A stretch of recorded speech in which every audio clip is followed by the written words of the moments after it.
Are you struggling for consistency in your sim racing? Does your iRating look like a roller coaster? If so, we have good news for you. The way to get more consistent is to first understand what you're doing differently than the professionals. And VRS is the answer. With our competitive subscription, you will have the telemetry, setups, tutorials, and everything else you need to fully analyze your driving. Our data packs and the ability to compare your driving with the best in the world will show you exactly where to adjust your inputs, change your driving line, and shave seconds off of your lap times. And our powerful and precise Direct Force Pro wheelbase and precision pedals are being used by some of the world's best drivers. All these champions agree that VRS hardware is not just the best on the market, it's also priced well below the competition. So if you're looking to upgrade to direct drive and the best pedals in sim racing, VRS is your answer. If you want to get better, get faster, and make it happen sooner rather than later, you owe it to yourself to find out why so many people are switching to VRS. You'll be so glad that you did. Visit www.virtualracingschool.com and learn why the best use VRS.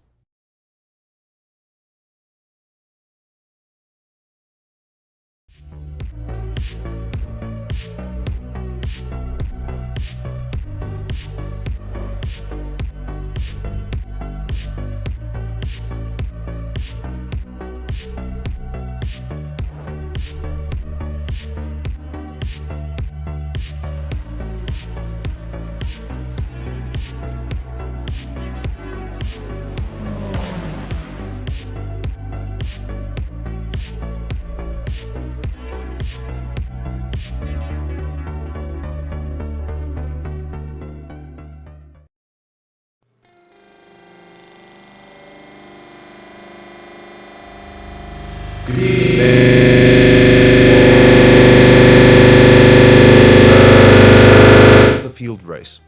Tonight we're saying goodbye to the States as we have our last circuit that is found on American soil. It's short, fast, narrow, and has a straight that accounts for 25% of the circuit's length. I'm of course talking about Summit Point Raceway. This 3.2-kilometer road course found in the West Virginian countryside will challenge our drivers to the absolute limit. Racing will be tough, with space on track being in short supply and overtaking a truly harrowing ordeal. Any mistakes will be punished to the maximum degree, as drivers have no real runoff or gravel traps to lean on, only grass and solid tire barriers awaiting them with open arms. I'm joined in the booth by our resident Radical Challenge commentator, Sam Fitzpatrick, and behind the cameras we've got Jamie Fluke managing the broadcast for us. Sam, it's once again a pleasure to be in the commentary booth with you. And we're visiting one of the shortest tracks on the calendar. Are you foreseeing any issues with overtaking, or will the track itself be the bigger threat? I think this track is going to be a huge threat for these drivers. As you were saying before, it's just grass around this entire circuit. So if you go just a little bit too far, then it's very easy to clip a wheel onto the grass and spin round and have your race absolutely ruined, especially with the fairly short races that we have in this series. I think overtaking is going to be possible. These cars are going to be able to get a decent amount of tow heading into the final corner. The final corner itself will be close to flat out. It won't require too much braking. And then, as you were saying before, you got that very long straight heading into a hairpin. Then you got another straight after that. So I don't think the qualifying order necessarily is going to be absolutely conclusive of the race. But of course, as always, the drivers will be wanting to give themselves the best chance as possible. And speaking of the drivers, we've got a fairly odd bunch in the field this evening. I'm seeing quite a few new names. It's going to make predictions for who's going to kind of come out on top a bit more difficult. Currently on board with Putinix as he's doing the rounds. No times on the board just yet. As I'm saying that, Will Lyon putting his car on pole for a 107.434. Looking at the times that happen in practice, that will probably not be good enough for pole position. Yeah, we'll see. Lyon is our highest I-rated driver, as Helagosh goes a fair bit clear. And you can see Ivan Moore, Baymont, and Nielsen all setting purple times. Nielsen only managing to go into second position. However, I think he had the fastest first sector of anyone. What can Angvik and Co do? Moore goes to the top now. Putnieks goes to 5th position, and Angvik goes to the top, albeit the second lap times, I think, may have some more opportunities to come. No Kane Halliburton, remember, this week, who's been the dominant driver so far this season, and so it does give an opportunity for the other drivers to get up there as Great 2X manages to move up to the top, representing the UK and Ireland club very well. We've got a spin in the background, and I think that's Gabor Kalossi, and the car number 17 having his first lap count, but a very, very long way off the pace. Apologies, that was his second lap, my bad. That almost looks like a time that I would be putting in, but yeah, a bit of a rough one. And yeah, as I said earlier, it's going to be a challenging track. So if you really have a bit of a difficult time in qualifying, your race is going to be a bit more interesting than you would want this evening. Generally, I tend to avoid this track, but Sam, you've grown very fond of it. Yeah, I really like this place on the most part. I think it's got a nice flow to it as Moore goes even fast. Look at that from Ivan Moore, the car number 5, to go to the top of the stones. First man under the 64-second mark. Kaliskin goes to 6th position. But yeah, I think this place got a pretty good flow to it. Up goes 5th. And yeah, overtaking, I just like the circuits which are tricky to overtake. I mean, I like well, maybe not a Barcelona, but, oh, that's a boogie. I like a Long Beach, I like a Belle Isle, I like a Montreal. So this is very much, you know, in the vein of them in terms of the narrowness of this circuit. And yeah, for these cars, they fit fairly well in. This is a club level circuit, and of course the radical cars in real life are used mainly in club level racing. So yeah, it should be a good match. By the way, I must apologize. I spoke about the track not having gravel traps, and then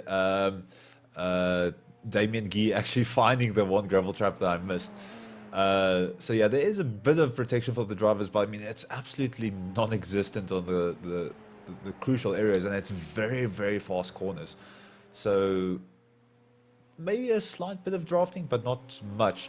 As we're kind of nearing the end of qualifying, Ivan Moore and Kaliskin jumping all the way to 2nd position with a 1:04.053. A very impressive time there. And Kalokshi still out on track, trying to improve on his time. Okay, no, I just shouldn't have said anything.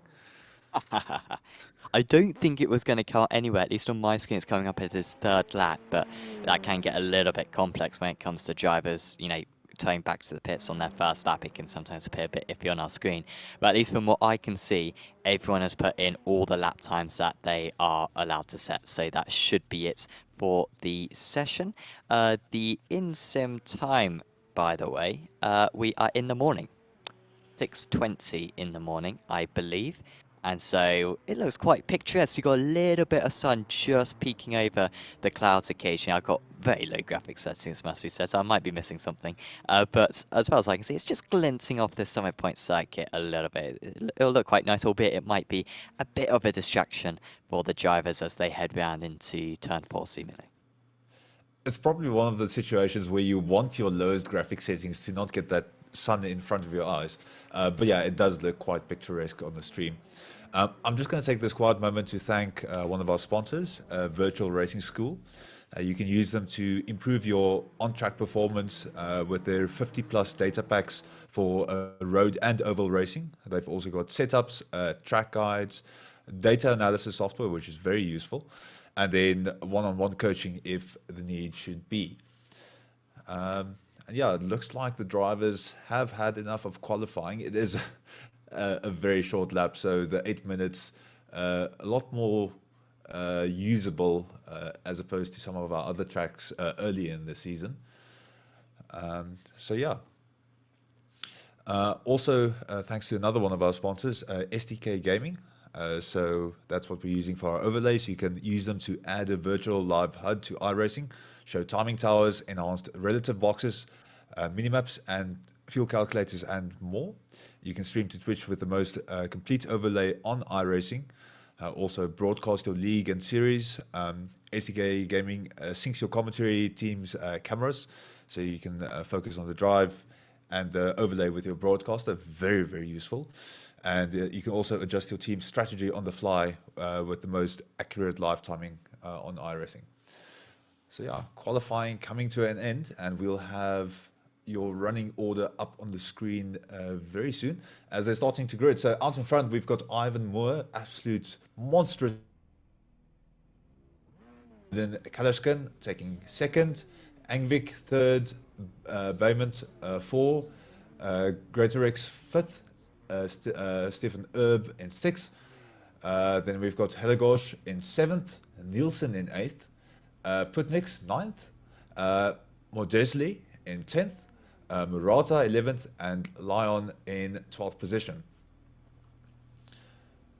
And then also Kalokzi, sorry about that, Kalokzi in 13th, Archer 14th, Enio Baba in 15th, Ortlovs in 16th, and then Guy and Rollerstone rounding out the grid. So only 3 drivers yet to get on the grid. It's going to be a very interesting start. It's a very, not too short, but it's a very aggressive run into turn 1, which is one of the sharpest corners on this track. So looking forward to that. I've got all of the drivers on the grid. We'll be seeing the lights very soon. There we've got the lights, and race director making us wait. 1, 2, 3, 4, 5 lights out, and we are off. So very good start for Ivan Moore, but Kalashkin has got even a better start than him, and he's going to take the lead now as they make the run down to turn number 1. On the inside, Moore looking for an opportunity. He's going to defend second position, and there Vermont fighting for 4th position throughout the rest of the pack, looking fairly good. And looks like a clean getaway, Sam. Yeah, what a start for Kalashkin. I think you're right, that it wasn't too bad a start for Moores. We've got a spin around, and that is Enio Barber. What a shame. Enio, that is Aaron Barber, of course, legend of the Radical SR8. He did not do qualifying for some reason. Maybe wanting to do a last to first challenge, I'm not quite sure. But he has gone off at the second opportunity there. That's a huge shame for Enya. Otherwise, I'm sure we would have got near the top by the end, as there's more contact, and that is James Archer burning an arrow into Guy's heart right there, and Guy may have damage from that instant, albeit I think he is coping all right. He's been able to keep it in a straight line. So Kalashkin still leading the way, 7/10 of a second clear of Moore. He's got a fair bit clear of Baymont as well, and then behind him it gets a bit more close. It gets Angvik, who's only 3/10 of a second behind, might even be able to go for a dive into T1 for the final rostrum position, but decides to stay behind. It could be close between these guys. Then Helagosh as well. Great start for Will Lyon, by the way. Seed number 1, highest rated driver in the field. He is up 4 places already from his first start. Yeah, and bit of a rough start for some of the drivers on the grid. I see Nielsen dropping down quite a few places down into unlucky 13th. But then again, some of the other drivers definitely finding some fortune. As you said, Will Lyon up into 8th position, 4 positions gained, so very, very good start. And Murata here in 11th position. He's got Ortlovs behind him for company, so we'll be seeing how he keeps in front of him. Herb has had to come into the pits. That must be a jump start, I think, Johan. Ooh, that's unfortunate. And on such a short track, that's going to kill his time. Of course, the time's now jumping to the 1:04s. Fastest lap for Ivan Moore. And Kalashkin sitting proud in 1st position. Moore right on his rear end. But with 6/10, that's a fairly good gap for this early in the race with such a short lap time. Yeah, that's a puts to start for Kalashkin. And of course, you do get a little bit of turbulent air in these cars.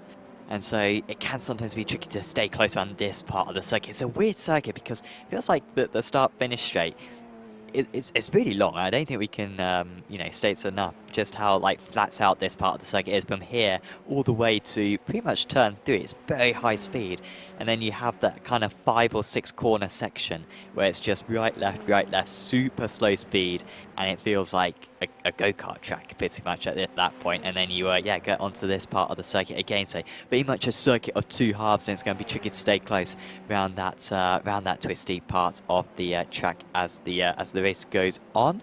We're watching Maudsley managing to stay ahead of Putnieks, but Putnieks is the higher I-rated driver. He's the more experienced driver as well. As we got a problem for Baymont ahead, he is down into 7th position and he is off out in the gravel. Yeah, that's very unfortunate for him. He was doing very well up in front. So just quickly looking whether this was driver error or maybe a shunt from behind. He's got no one near him.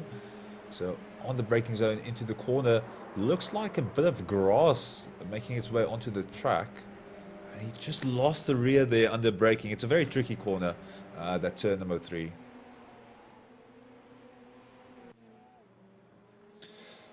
Also that main straight, Sam, that we were talking about, it's 800 meters from turn 10 to the start of turn 1. So a lot of opportunity for drafting if you can manage it. And we'll see here if Putniks is able to do so. So just looks up the inside a little bit. Doesn't find the opportunity, but Modestly seeing him in his mirrors. And down the straight we go. Yeah, I think that front straight must be longer than, even Grand Prix circuits like Hungaroring. I don't think have a straight quite that long. So, it does give some sorts of opportunity as all these guys are sorts of kind of grouping together on that last lap. Maudsley with a 5-4, and everyone behind him down to Rolliston down in 13th position was faster, as that was very close for Ortlovs nearly being able to get past Murata for a second there. Has to wait in behind, and yeah, these guys will continue to be a bit like an accordion effect as this race goes on. Now less than a second separating 4 drivers around that part of the track. Still Kaliskin holding on, half a second, that gap really consistent, but Moore was able to close in by 0.2 of a second on that last lap, so it is looking like some hope for the Iberian driver. As are we going to have a move heading into turn 1 we've been waiting for? Maybe we might have about 3 of them going on right now. That is the overtake from Ortlovs there to get past Murata, and he is up into 9th position, and now Nielsen's going to go with him as well. I think there may have been a little bit of contact between the 13 and the 14 car. He's still going to try to stay in there right now as Murata, but there's no response, and he is down a couple of places in quick succession. Yeah, I was kind of clenching my teeth there with Murata. Oh, that is contact. Murata possibly shunted off the track. You can see him in the background there. And I think that was Archer going past Rolliston and Guy also getting past now. But not sure if that was a bit of netcode or some proper contact between the 2 cars. We have the replay for you here. So that's going into, I think, that was into turn 4. Out of the corner, Archer right on the rear, and there you can see Archer. Ooh, yeah, that's a proper shove. Unfortunate timing there. I think you always have one of those incidents at some point each time we come here, don't you? I mean, it's absolutely classic that you have someone outbraking themselves, as I think that was another move for Erb past Kaloski. Oh, is he going to go for a double move here? He does. Oh, Murata's got lots of problems. Was Murata the one who was hit off? Or... apologies, it was Murata who was hit off. So he's struggling with damage most likely right now. And yeah, lost 11 seconds on that last lap. So he seems to be falling back, and it might be quite a dull end to his race as the train continues to grow. We're up to pretty much 4 cars, I think, in this snake. They might get more, and my hypothesis that it would be possible to overtake around the circuit is sort of being undone. We have seen a couple of overtakes, but it seems like these guys are a little bit stuck in tandem. Yeah, I think we've also seen some NASCAR-esque type of strategies of a bit of a bump and run, but Modestly channeling his inner Fernando Alonso as he's collecting as many cars behind him as he can. and just enjoying his time in, well, I hope he's enjoying it in 7th position, but yeah, that can be very stressful seeing so many cars behind you. Still doing an absolute superb job.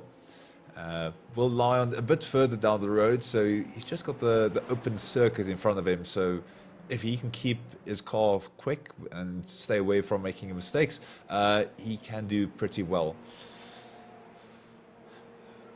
Yeah, I don't know about you, Johan. I prefer to defend than attack. I feel like it's a bit more enjoyable when you're the driver up ahead and you sort of got control of the field. And maybe it's just because I'm dreadful at qualifying and I'm not used to being ahead. But I mean, I don't know what your preference is, whether you like to be the defending driver or the attacking driver. I prefer to be the attacking driver, but normally the only overtaking I get done is in multi-class racing. So, but yeah, it's nice chasing down someone. I think the defending is a lot more difficult, especially since you don't really know what the driver behind you is going to do. It gets very nervous in braking zones. I've been taken out too many times. But yeah, someone that's not nervous in the braking zones is going to be this gentleman right there. Modesli still collecting cars behind him as we've got a possible 5th approaching. No, contact. And that is Nielsen round. Oh, I thought it was the contact was going to occur between Putnieks and Ortlovs, if anything. But I think it was Nielsen getting hit by Archer, I believe. I mean, I imagine we'll get a replay of it, but that's the 2nd time we've seen that, and it's just so common because drivers will have a huge range in braking points for this left-hander. And you can see sort of the Constantine effect, and yet it was the last driver in line. So I believe it was Archer who made that contact, or Rolliston, apologies. But Nielsen, anyway, he's the one who's lost out. He's down to 14th place, albeit fortunately without any significant damage, but it's going to be a dull end to his race. As Archer has been able to get past Ortlovs, he's done it down at turn 1. That's the traditional overtaking spot around this track. And it seemed like Ortlovs didn't defend it too much. And it's Archer who moves up to P9 on this lap 10 of 23. Still a fair bit more of this race to go. Yeah, it's lap 10, so almost halfway. And some of the drivers kind of checking out. Murata in 15th position here, under pressure, as he's got Kaloxi behind him, trying to find a way to get close to him. But it is very, very tricky on this, I want to call it the middle sector of the circuit. So many turns as they're now going around the carousel section. Very tight, very easy to make a mistake. And of course these drivers much better, very well practiced. And Greater Rex in 4th position, chasing down Angvik. A bit further down the road, small gap between the two of them. And he's just trying to see where he's a bit slower. Sam, in terms of the circuit, I think the drivers are starting to think about their own cars a little bit. And at some point, the tyres are probably going to start giving up on them. Yeah, it's constantly something that the drivers have to be thinking about in this SR10. It does eat up the tyres a lot more than its predecessor. And yeah, you do need to factor that in whilst you are driving. It's not the only car like that on the sim. I think we were commentating on the opening round of the Apex Racing Academy Porsche Cup Championship the other day, and that's sort of similar, albeit I think in this case it's a bit more down to the wear. In the Porsche Cup it's more down to the temperatures, whereas this is the proper wear of the tyres. Really does fall away. About 2/3 into these official series races, it might be a little bit more because there's a fair few high-speed corners, demanding corners around this Summit Point circuit. And so don't be surprised if we see a change of momentum as the race goes on. But a reminder to any new viewers, this is a fixed setup series. So it's not a case that you can dial that out. Everyone's got to do it. Everyone's got to pretty much drive with the same technique in order to overcome it. It's not a case that you can just set up the car to be strong maybe at the end of the race by preserving your tyres, maybe take a bit of camber out of the tyres. You are just going to have to kind of deal with the conditions of the car a bit. The setup does change a little bit each week, so yeah, we'll be interested to see how these drivers can deal with it, because it's going to be purely down to their driving technique as to how those tyres last over the course of the 23 laps. fully agree with you, Sam. And I'm just having a look here. Also, change of position for third position here. I think that is Gatorx being able to get past Ankvik, and he is up to P3, and that was very simple. I wonder if maybe Ankvik got a poor exit or something. Yeah, also, it's going to be a move as well. Sorry, Johan, it's going to be a move for Maudsley and Putnieks, I think. There you go. So this kind of comes back to what I was trying to discuss until something actually happened.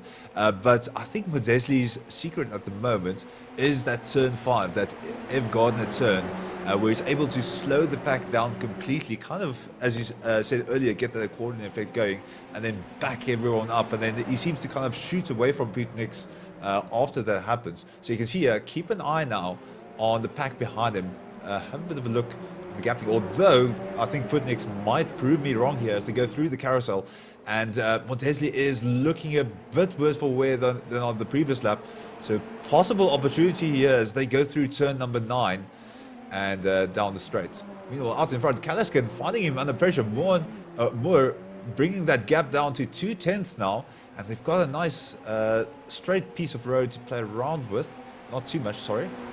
Apologies there at a bit further down the circuit than I thought. But yeah, that gap down quite a bit. And we might have a battle on our hands. This is turning into an exciting race. It's incrementally getting better every single lap because everyone's just getting closer and closer to one another. And this is going to be a move here for the car number 11 on the car number 10. What a move that is. Take a bow there, James Archer. That was absolutely 10 out of 10. And he gets ahead of Marchis Putnieks after that attempt. Because there was not a whole lot of space. He did not leave, I think, a car's width, honestly, for Putnieks there. But Putnieks probably did the wise thing, backed out of it slightly, and they managed to both get through the corner cleanly. But the launch as well of that corner that Archer got, he lost absolutely no time with that overtake, and he was straight away trying to catch up to Maudsley ahead. Really good effort from the British driver. Yeah, it was a very fast and very assertive overtake. I think Moore might need a bit of that. Sorry, not to kind of insult him or anything, but he might want a bit of that gusto. As unfortunately, there is a bit of an incident in the background, and that's Damien Guy. Not exactly sure, but it seemed like he was into the gravel. So looking at his entry into turn 10, looks like he ran a little bit wide, dips a wheel. Oh, just keeps it out of the wall. So his car is going to be in one piece, but unfortunately losing a fair few positions. And yeah, the gap between Kalaskin and Moore is still 4/10 now, so going back to the normal period.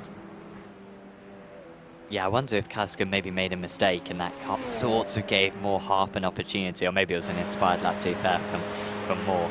But yeah, the gap has opened up a little bit more, a little bit of a cushion. As we watch Hella Gorsh had to defend against Lion, who is the joint second highest gainer so far in this race, up 6 places, as you can see on the timing tower, and a fair bit faster. Oh, Maudsley has been overtaken by Archer. No, I think Archer I think Archer may have gone for a dive there, or maybe got just slightly ahead of him on the outside heading into turn 1. Wasn't able to make the move stick, but look, Archer, he's so good through that turn 2. He absolutely has Wagon Bend nailed down, and that is going to give him, unfortunately, not many opportunities because then you can head into that very narrow part of the lap. But yeah, we saw him make a move around there early on, and we've just seen him gain a lot of time. But then there's a slight tap from Putnieks behind. This is the part of the circuit where it seems like James is a little bit less competent. Just having a look at turn 1, and there you can see Archer moving towards the outside. Modesley on the inside, and heavy braking into turn number 1. And oh, just runs a bit too wide as Archer has to kind of really bring down the speed to get back into the corner. And Archer yet again on the inside. Unfortunately, this time Putniks on his outside. Is Putniks going to be able to drive around on the carousel? Unfortunately not. And Archer is going to have to defend. So Sorry, not the carousel. I think we are close to turn number 5. It's so difficult with the circuit. No, that was the carousel. It's a bit more difficult with the circuit, even though there's so few corners. You don't really have too many distinguishing runoffs, etc. that you can work with. On the front, 3/10 between Kalaskan and Moore. And they have the straight in front of them, so Moore trying to keep that gap down. Now 2/10 between them. Is he going to be able to do it on the brakes? No, he doesn't. It's a very, very long braking zone. Another opportunity if you can get on the exit, but Kalaskan very, very consistent throughout this race, and he is going to keep a hold of the position. Yeah, like I often we see on iRacing, the drivers, they're almost too polite, I think. And this is the scenario where I just want more to center. I mean, turn 1's a big breaking point. Stick it up the inside. If he goes off, oh, there's a spin for Archer. Oh, man. That move earlier on deserved some luck, and he's not got it.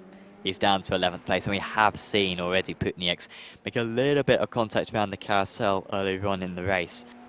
And seemingly into turn 1, this time it was too much. I'm fairly confident this was contact. There goes Putnieks. Oh, there's a little bit of a hold up there. No, it was by himself, my bad. Apologies to Putnieks for assuming that one. And yeah, it was just under traction. We saw how Moore was struggling under traction just a few moments ago. And for Archer, it was too much. Yeah, and look at the number of laps. 19 laps down. The tires are absolutely screaming at this point. And I think that's what caught Archer out. Greatorex holding on to that third position. He's definitely going to keep a hold of that position that he worked so hard for. Angvik behind him, still chasing him down. And Archer yet again dropping down the order. He's now fallen behind Stephen Erb. Unfortunately, another mistake. That's on turn 10. So, unfortunately, not his race tonight. I mean, if he was hitting the bullseye earlier on, he's barely making the boards. Any archers, let me know in the chat. He's not doing very well, is what I'm saying. And he's down. To be fair, back to where he started. Shows how good Archer was earlier on.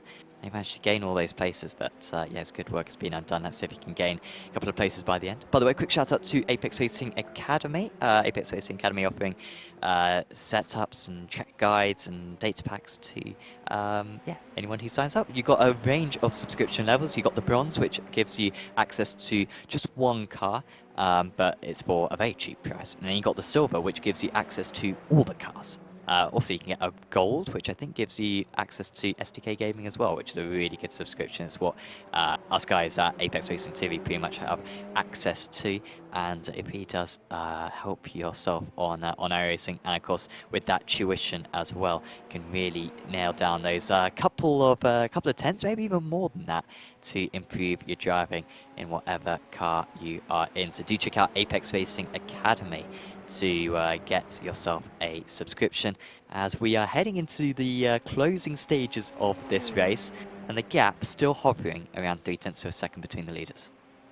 Yeah, it's been kept under 0.5 for the majority of the race. I mean, that just kind of shows the consistency that they've got. And Vic right on the rear there of Greatorex, 0.4 separating the two of them, and Greatorex running very wide there through turn 1, still managing to keep his position, so no threat of an attack just yet. Modesley, he's lost a few cars behind him, he's not let anyone through. So the Minister of Defense sitting high and dry in position 7, doing a superb job of keeping his cool. Yeah, also moving through turn number 3. Onto that straight. He's got a little bit of a poor exit on this one, but there's just no opportunity, is there? So you got the shoot, which is the right-hander there, and then the left-hander, at least according to racingcircuits.info, doesn't have a name. This one's the carousel, and then you got the fairly generically named S's, which is this part. And Paddock Bend is the final turn, and then you've also got turn 1 to start off the lap, and Wecken Bend is turn 2. It seems like Maudsley getting I think he can sense it's very near to the end, and he's only got one car to beat pretty much because the others are too far behind. He's starting to miss his apex of it. It's clear that Maudsley is pretty much driving in his mirrors right now, just absolutely desperate to hold on. His straight line speed seems really poor, honestly, does Maudsley, and Putniks is giving himself an opportunity here. Round the outside he goes. He's going to surely get on the pad a little bit early, but he was a bit wide. He got onto the curb, and I think he had to hesitate slightly, or had to not put all the thoughts all down right there, and Putnik still not able to get past. We've got a lap and a half to go for these drivers. It just shows how useful some of these corners can be in terms of defense. Madesley must be absolutely drenched in sweat at the moment. Kaluskin taking the white flag, and that is going to go into turn 1. Not sure if I missed the end of the race here. It almost feels a bit slower now. But yeah, Kaluskin now 1/10 ahead of Moore. And Moore is going to look on the outside of turn 3. He's not going to find an opportunity. Switches back. Unfortunately, it now gets nice and twisty and turny. So, a little bit of a slide as he goes over the hill. Almost loses control of the back. Goes onto the inside. And that is going to be Kaluskin. And Moore unfortunately off the track. That was a very close one. Yeah, he had to send it. He was nearly an absolutely amazing move from Ivan Moore there. But he loses out, and he's dropped down to 4th position as well. But it's good to see him at least give it a go, and he very much earned that alongside. But it wasn't quite enough, and it's going to be Kaluskin with just one corner to go. He's going to be able to take this race win. It was an absolutely epic launch from him off the line, and he's defended superbly, and he's held on the last lap as well. It is Erdin Kaluskin who wins at Summit Point. Gates Greater X in 2nd position. Then it was Angvik. Moore will be frustrated, but I don't think he'll regret going for that move. He'll just be a bit frustrated. He couldn't prevent the locking of the rears into the going through the chute on that last lap. Behind him, Maudsley. What a defensive performance. He's going to beat Putnieks by less than 0.2 of a second at the line. Excellent stuff. Ortlos was catching up to them big time, like half a second a lap towards the end of the race. And there were so many others as well who had issues but were involved in some absolutely epic scraps. And I am really desperate to get an onboard of Ivan Moore's attempted move there on the last lap, maybe even from the start of the lap if that's possible, because it was such a good effort, Johan, and he almost had position of the car, but he had to brake so late into the into turn 5 that it just didn't come to fruition. Yeah, I mean, he came across the hill, the car almost skipping. It must have been a really, really scary from the car's point of view. But Sam, why don't you run us through it? Yeah, he managed to... I thought he was going to go for the dummy here, but Kaluskin stayed super tight. He just was not going to give that inside up at all. Actually managed to stop it on the apex really impressively there, not giving Moore an opportunity. Then Moore again did well just to get part of his car alongside, so he forced his opponent offline. And then this is probably the biggest mistake that Kaluskin made for the entire race. He just had a slightly poor exit there, and Moore was able to get partially alongside, went round the outside, and you can see there he maybe had a chance because actually Kaluskin was fairly early on the brakes, but Moore was on a part of the circuit that he hadn't been for all of the race and probably all of practice either. And he might be repeating that one in his head. Could I have made that move, or was it always destined to fail? Because he was actually a fair bit behind going into the chute there, Johan. I didn't realise that, but he had such a good chute that he nearly got himself an opportunity. It would have been one of the moves of the year had he pulled it off. Yeah, if he just had enough time to get the car slowed down on the apex, he would have had Kaluskin completely blocked off. But with these cars, as you can see, like the rear gets very light once you're under braking, and too much braking, it's a downhill braking zone. It's going to be so difficult to really get that car slowed down. Yeah, we should have our results up on screen, and it was Kaluskin who managed to win out 4.5 seconds clear of Greater X. Angvik in 3rd position, Moore very close behind in the end in 4th. So Greater X will be absolutely delighted with that. Remember, he started down P5, so it's a good effort. Will Lyon doesn't lose too much iRacing, I think, from that one. Apologies, I can literally see he lost 3 iRacing, so not bad for Lion, considering that he didn't get a legitimate qualifying lap in. Then it was Hellegrash in 6th position, only just behind Leon. Did well, actually, considering that he got overtaken about midway through the race. Morsley, who was, absolutely stunning in defense, just about beat Putnieks. Then it was Ortlovs and Wollaston running out the top 10. Then it was Erb, Nielsen, Guy, Archer, who will be disappointed. He could have perhaps got P7 tonight. Kaloski, Murata, who was up in the top 10, I think, in the very early stages. Baymont, and also Barber retired on lap 1, and it's only Aaron's Smurf account, but he lost 131 iRating there, so he'll be a bit disappointed with that one. That takes us through our results here. Yeah, it's always interesting to see how quickly iRacing can kind of jump and drop, and normally it keeps around your level, but you can see a bit of fluctuation. I also just need to mention, if you do enjoy the racing that you've seen today, then do check out Apex Racing TV. So we're on all the social medias. If you look at Twitter, Facebook, of course here on YouTube and Instagram, you can definitely find us there. Unfortunately, no interviews at this stage, but we do have an ace up our sleeve. We do have a racing driver among us that actually has a lot of pace, although I'm just speaking of me being the slow one. Sorry if I insulted you, Sam. But No, you're right. You're right, yeah. It's all right. We do have someone here that knows what he's talking about. Well, yes, Mr. Jamie Fluke is our broadcaster, and I think we should be able to have a chat with him. Jamie, would that have been move of the year if Moore had made that on the last lap? I would have been standing up and applauding that move. That was an incredible attempt. Wonderful sort of setup of the move as well. Like he done a fantastic job in working Kaliskin out of place. So with making sure he defended the inside of T1, the inside of T3 as well. Just making sure that he was offline, coming down into the secondary overtaking opportunity on the lap. He got to his inside, and truthfully, all he had to do was get the car to the apex and keep it there, and he probably would have got the job done. But unfortunately, he just slightly, fractionally overcooked it. And we seen just on the replay as we're going back through it that he had a couple of attempts at sawing the wheel just to get the car straightened out. He was so close to making it, but you don't get any prizes for close in this game. No, and do you think it was an element of the fact that he was offline there, which would have put him off, or do you think, there's not... would there have been a big difference in the grip levels between the racing line and where he was, or do you think it was just a case of, locking the rears and it wasn't too much down to that? I think it was more he got really close to the grass on the way through there.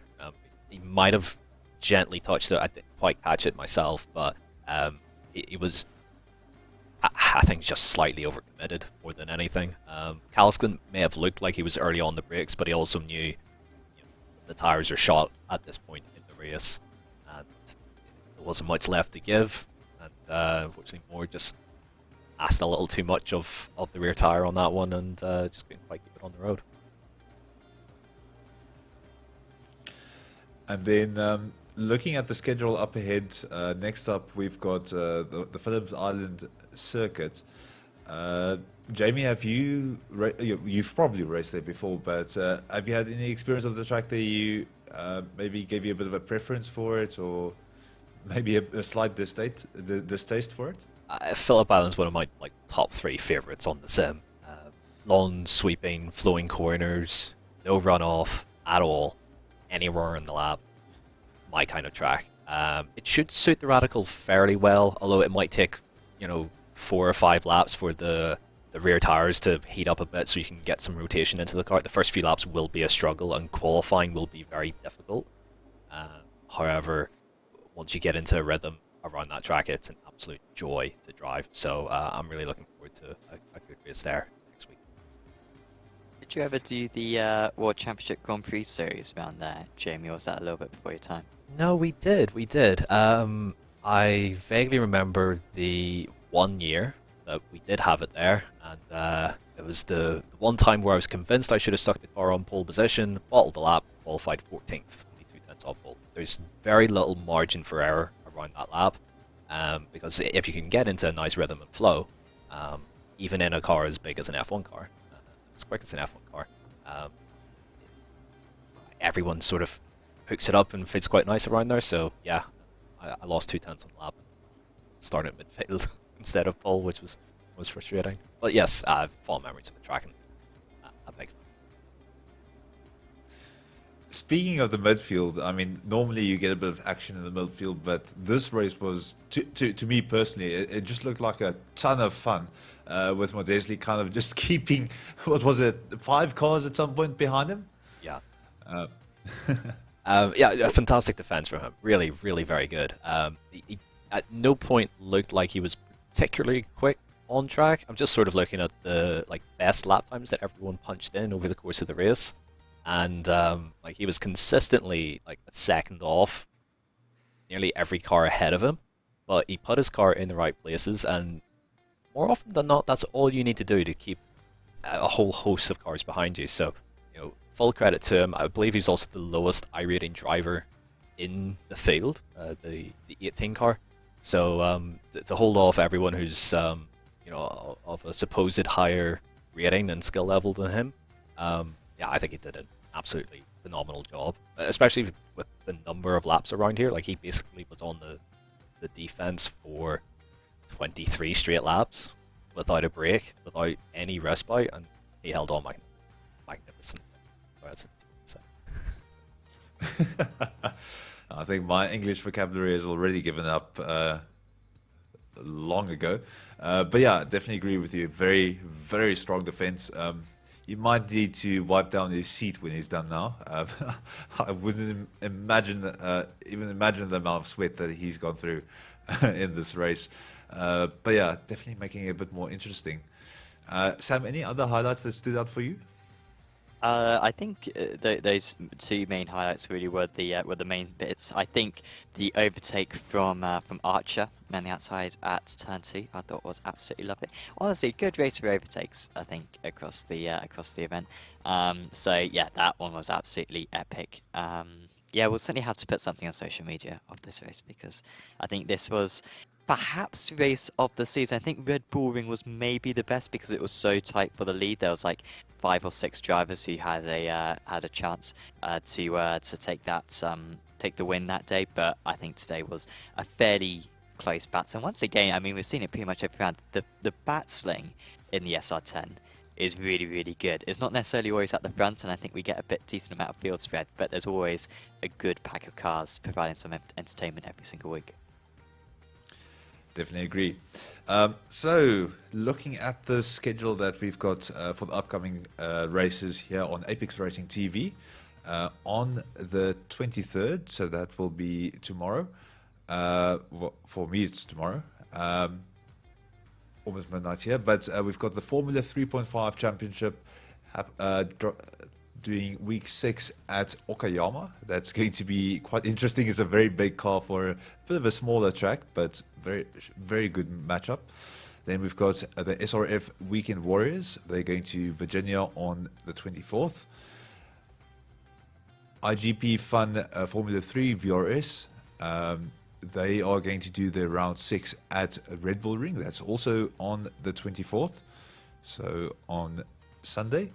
And then we've got the iRacing Israel League. They will be racing at Lime Rock Park. That will be very, very interesting. Happening on the 25th, so on Monday. And then we've got the Ricmotec Classic Sprint Series also at Summit Point, as we just had with the Radicals. So if you love the track and you want to see a bit more, definitely check them out on the 26th. And then we've got the Apex Racing League GT3 Trophy. That will be happening at Spa, also on the 26th. Then Ray Esports Racing League at Mid-Ohio on the 27th. The Racing Lab Summer GT3 Cup they're going to be at Sebring on the 27th. And then the Apex Racing Academy Porsche Cup round number 2 at Silverstone on the 27th. So lots of racing coming up. If you want to kind of notify yourself of those races, do go subscribe to Apex Racing TV and check out the upcoming live streams. You can click there to notify yourself of the race when it does happen. Very, very cool racing coming up in the time ahead. And then from myself, Jamie Fluke and Sam Fitzpatrick, thank you so much for joining us this evening. Hope you have a lovely weekend and a good evening further ahead. Are you struggling for consistency in your sim racing? Does your iRating look like a roller coaster? If so, we have good news for you. The way to get more consistent is to first understand what you're doing differently than the professionals. And VRS is the answer. With our competitive subscription, you will have the telemetry, setups, tutorials, and everything else you need to fully analyze your driving. Our data packs and the ability to compare your driving with the best in the world will show you exactly where to adjust your inputs, change your driving line, and shave seconds off of your lap times. And our powerful and precise Direct Force Pro wheelbase and precision pedals are being used by some of the world's best drivers. All these champions agree that VRS hardware is not just the best on the market, it's also priced well below the competition. So if you're looking to upgrade to direct drive and the best pedals in sim racing, VRS is your answer. If you want to get better, get faster, and make it happen sooner rather than later, you owe it to yourself to find out why so many people are switching to VRS. You'll be so glad that you did. Visit www.virtualracingschool.com and learn why the best use VRS.